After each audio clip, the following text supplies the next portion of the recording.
First Nation on Manitoulin Island. I'm Odawa Nation from the Pike Clan. I've been working in Toronto in the art scene for a number of years, and I've worked my way to Young People's Theatre, where I'm the community engagement facilitator. My job is a way to connect with a lot of different audiences across Toronto, across the GTA, to kind of spread Indigenous knowledge, Indigenous awareness to people, and break down stereotypes, and just share my culture and knowledge with people.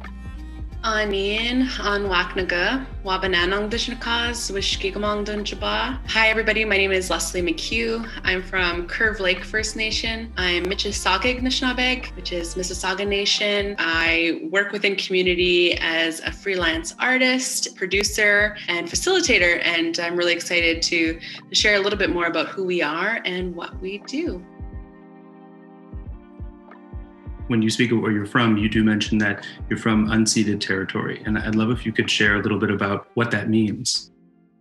Yeah, thanks for bringing that up. I do usually mention that I'm from Wakamukang, unceded First Nation. And to me, that's a really important part because it stands behind all the work that I do, knowing where I come from and the history behind it. So for anyone that doesn't know, unceded land just means that my community, my nation, we never signed over our land, or it was never part of any agreements with any other government. And so that land remains with the Odawa Nation, and it's never been signed over. And so just knowing that history of where I come from and everything behind it, it really followed me along into my work today. And so living and working in Toronto, I try and learn as much as I can about the land that I'm on right now while remembering where I'm from as well.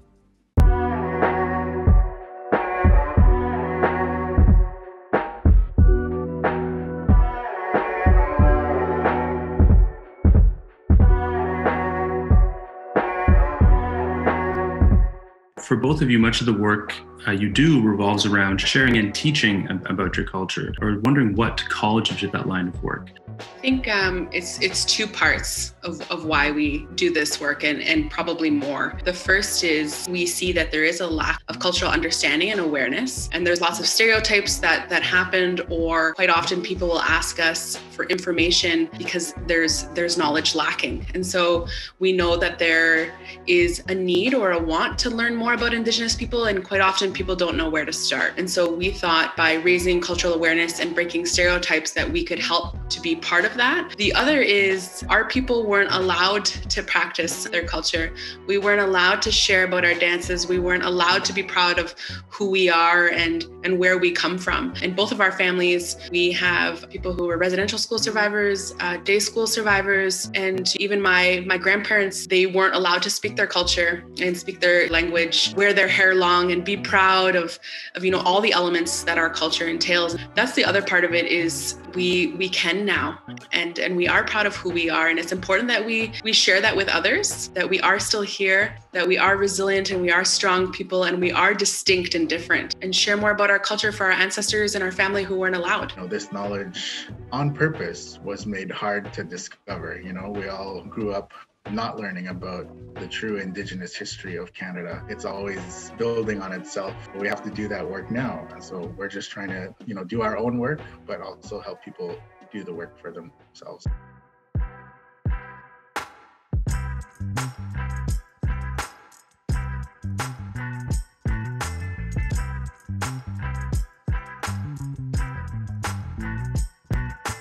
We started doing this workshop to help some people that we work with really closely to kind of start building their knowledge. And so we designed this workshop to kind of emulate that and build upon that. And so we invite new people or people who are interested in learning about land acknowledgements. When we designed it, we really wanted people to understand the importance of the knowledge and how you come by it. A lot of learning can take place online, but a lot of learning does happen in person with people.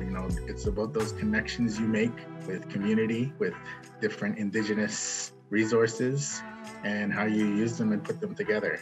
We've been in a lot of places where land acknowledgements aren't the best, and they become sometimes like a checklist. Make sure you turn off your phones, the bathroom's over here, and here's our land acknowledgement.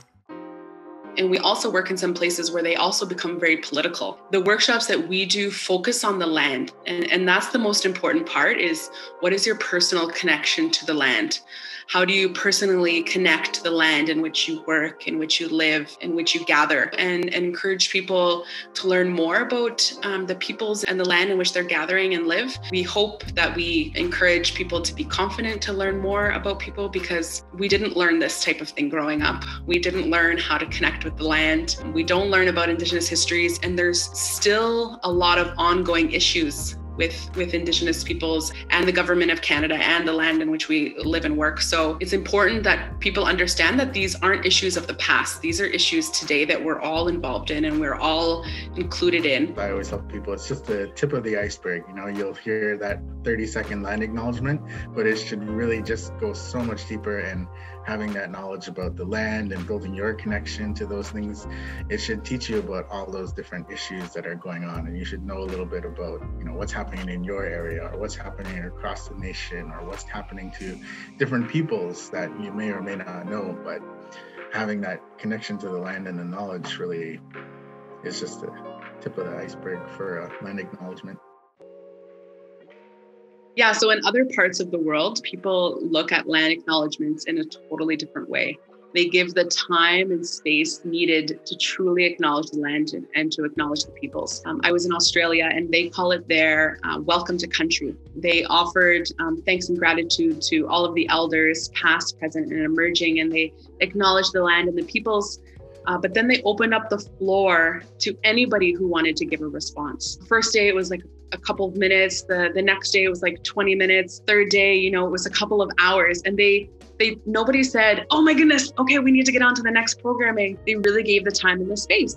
And so there is just a different mindset here in North America about how land acknowledgements are done. They become that checklist sometimes. You need that personal connection, and you need to give it that time and that space that it needs. We should be thinking about the land all of the time, because there's so many connections with the land, with the waters, with the cosmos, that have to do with our everyday life, not just when we're in a workshop for, an hour and a half. And so those connections go way beyond a Zoom call. Those connections go way beyond just looking outdoors.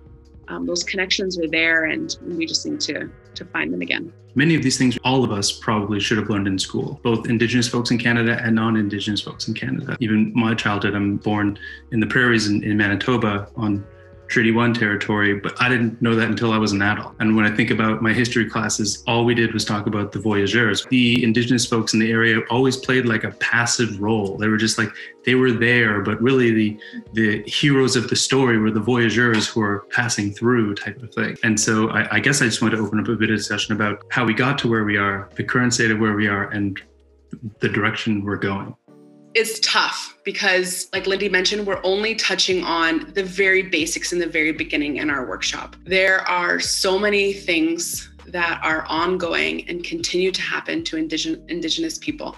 Obviously, it's definitely better than it has been in the past, but there are still so many ongoing things that Canadians have no idea that is happening right here. Genocide is still happening in Canada. There's still not clean drinking water, a basic human right in a lot of Indigenous communities. My community, which is only an hour and a half away from Toronto, does not have clean drinking water. There is still forced apprehension of Indigenous children away from their families. There's forced sterilization. There is still a huge epidemic of missing and murdered Indigenous women here on Turtle Island. So we still have issues. We still have things that we need to tackle and we need to talk about. It's important for us to talk about land acknowledgements, but there are bigger issues.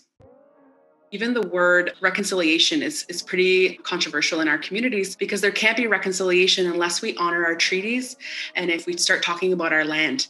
It's a term that's used quite often to talk about what's happening. It gives Canadians the idea that there is reconciliation happening and that things are going in the right direction. But we've just barely scraped the surface. It happens all the time in the workshops. People will do the research for a couple minutes. They'll find out something they didn't know, something they never learned in school. And right away, you know, they get on board and they're like, oh my God, I have to say this, this, and this. You know, I have to tell people about this and put it in my land acknowledgement. We only give them this little amount of time, which is what usually happens for, you know, Indigenous people or anybody giving a land acknowledgement. They'll say you have 30 seconds to say the land acknowledgement and then get to the housekeeping before we start our event. You know, what can you really do in that 30 seconds? We have to really focus in on creating that personal connection.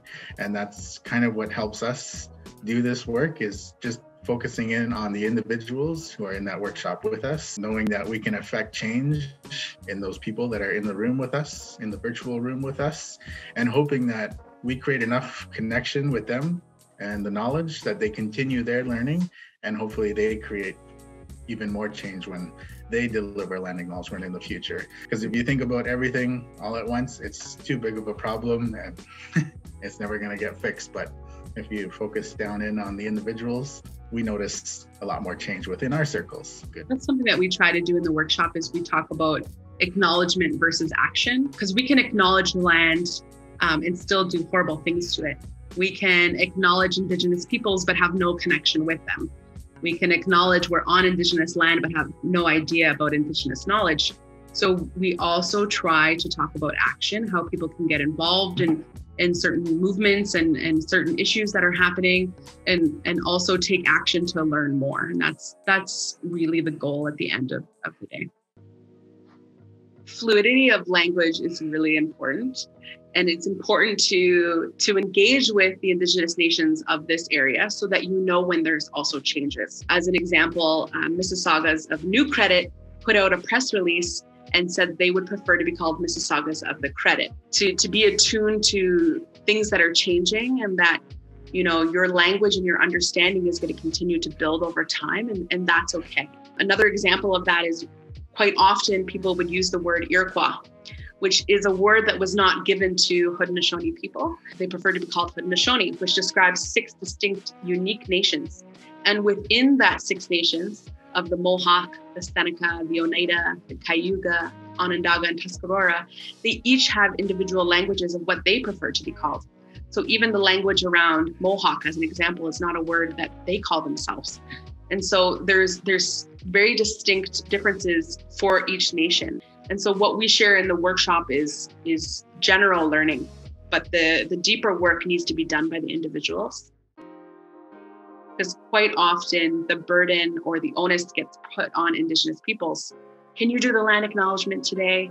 Can you tell me how to say this? Can you tell me what this means? And a lot of people are looking for that person to tell them how to say things, like Leslie said, or what to say, but we're really just kind of telling people how we interpret or how we do the understanding of that knowledge. You know, it's not something we've been learning for years and years. It's something we're rediscovering now. You know, the migration of different nations, the movement of them across Turtle Island. You know, there was no boundary lines when Indigenous people lived here before colonial people arrived. You can't just, you know, pick up a textbook to read about what happened with this Indigenous nation and why we call them that. You have to understand a little bit of that language. You know, there's a lot of knowledge within the language.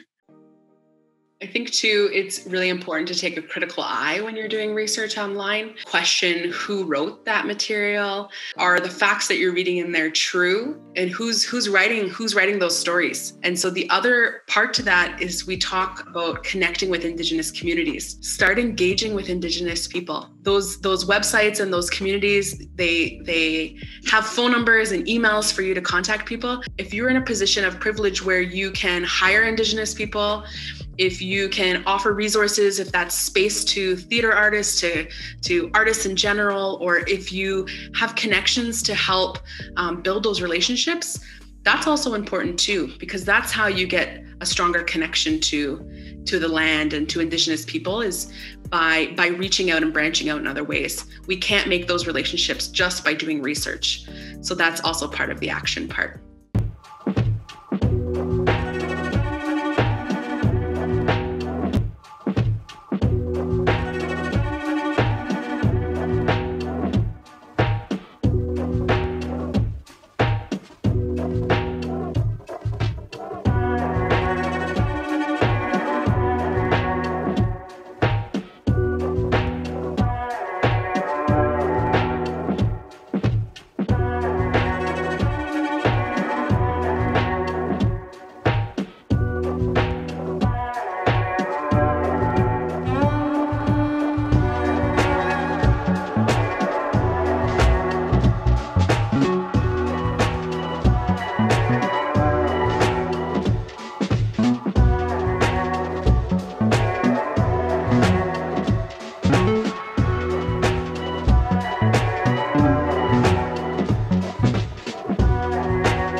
People are often scared to take that first step or to make a mistake, and so they often don't.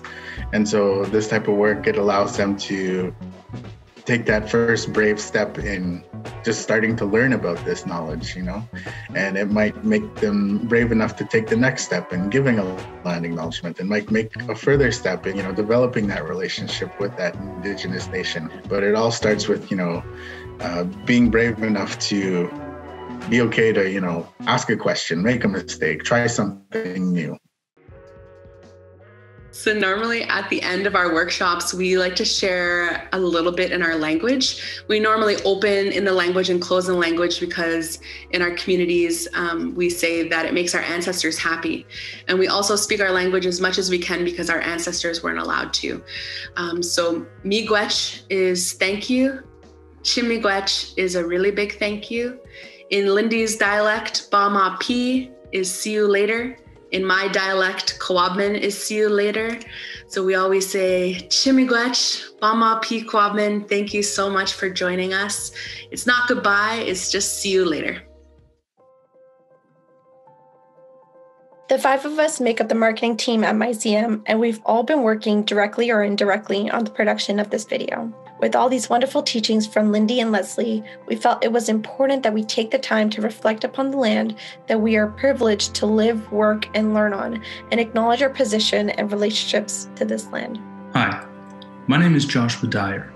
I'm a settler of Jamaican and Swedish descent, originally from Winnipeg, on Treaty 1 territory, the land of the Anishinaabe, Cree, OG Cree, Dakota, as well as the Dene peoples and the Métis Nation. I currently reside in Tkaronto, or Tkaronto, the traditional territory of many Indigenous nations, including the Mississaugas of the Credit, the Anishinaabe, the Chippewa, the Haudenosaunee, and the Wendat peoples. I'm indebted to all of the generations of Indigenous caretakers of these lands that I've had the privilege and the pleasure of calling home. Shukriya and miigwech. Niahawa. Chimigwech. Chimigwech. Chimigwech. Nyawa. Merci beaucoup, and thank you for listening.